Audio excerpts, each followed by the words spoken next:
Hello, I'm Brent Ferris from the Bearded Man Studios, and in this video I want to show you how to be able to update the commands that you can put inside of the command window. So I'm going to start up the server just to see a command in action. Here's the server. I'm going to go to the commands view, and I'm going to type in, let's say help, and I'm going to type in time. So let's type in time.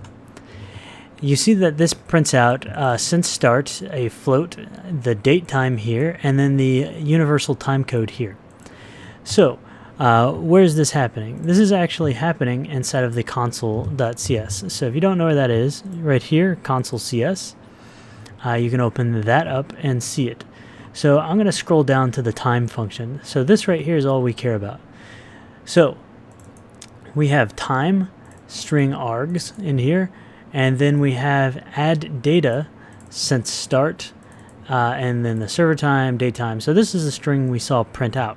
So there's a couple things to note about this specific command. First, there's a help info.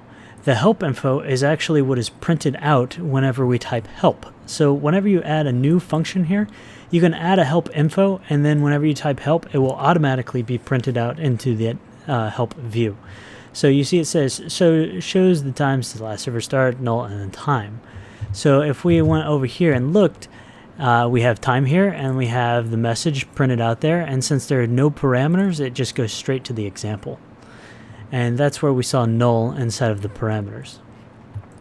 So let's go about making our own function and doing Unity-specific behavior on that function, and seeing how we can set it up. So we're going to make an echo command where we can say echo and then type in a string, and it'll print it out.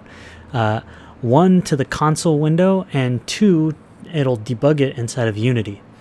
So what we're going to do is first, let's go down to the bottom and let's jump back to Unity and stop our server. And let's create our own function. So let's get some space here, and let's do a public string, and we'll call it echo. And it's going to take in a params string array args. So you can just look at these other ones, and it's basically going to have the same setup. Okay, so let's basically what we're doing is we're taking arguments and we're printing them out. And there's only one argument, which is a string. So we're going to say if args.length is not equal to 1, which means there are no arguments or there are too many arguments, we're going to print out an error. And if we scroll up, we can see that there's actually a function for this, return error. So we're going to say return error, and then we're going to put in the error message. There needs to be exactly one argument for this command. Now that we've gotten that out of the way, we know that there's one argument. We can go ahead and go to printing it out. So first, we're going to do a debug log inside of Unity. So we're going to do Unity engine .debug log echo args 1 or 0 from web server. And then we're also going to make a response to the actual command window on the web page. So we're going to add data, and we can actually just print out the same exact thing. So let's copy this and paste it, and then we're going to do a return render, which is just going to return the render function. We're just going to print it out. Now the reason we have add data and error is because this is actually not a web page. It is a page that sends JSON back. So when we say add data, we're actually adding a JSON object to be sent back to the client. And add data takes it has an override. So this version is a string, which will turn a key called message. It will be returned back as part of the data. And we can see that if you check out the command HTML. And there's also a second one that takes in a string key and a JSON data value. So you can pass back numbers or whatever you want, and you can add tons of data to be sent back if needed. And we can go over that in an advanced tutorial if you guys need it. So we're simply just going to print out this to the server, and we're going to make Unity debug message out. So the last thing that we need is our help info. So when we type in help, so we're going to do help info, and the first argument is going to be the description.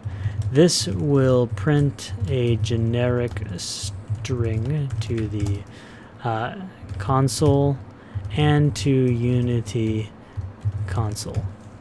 We'll call this command window and Unity console.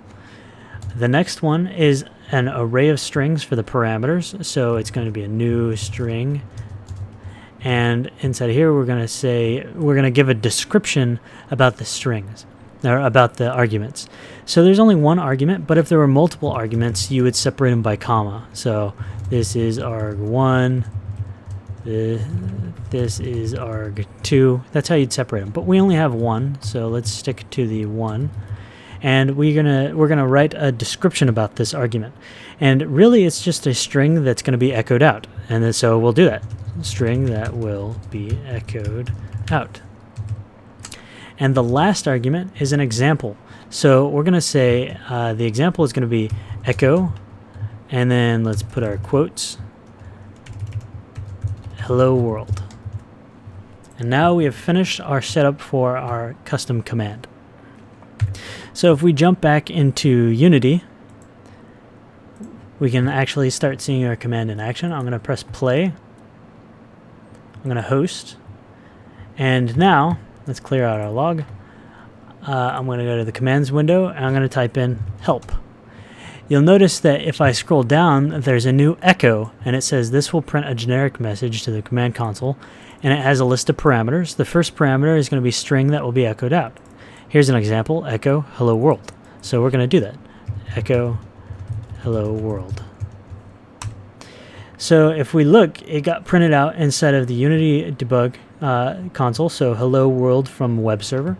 And if we go to the top here, we can see that we have an echo hello world from web server. So it got printed to both places as we coded it. As a last bit of information, from here you can actually access anything within your entire server that you're able to access normally. So for example, if I wanted to get anything about the server information, I could by doing networking dot primary socket, and then I can get whatever I want. I can get stuff like me, and I can get my IP address and print that if I wanted to. And since this is the server, I can do primary socket players, and I can loop through the list of players and print out each one of their IP addresses. So players 0.IP, of course I do this in a for loop, and I can print out all my players' IPs. So I can have maybe echo command that prints out all my list of players and all their IDs and any other information about them. So that's how you can actually create your own custom command. So if you have any questions, please let us know, and we'll be happy to help you. So until next time, thanks for watching.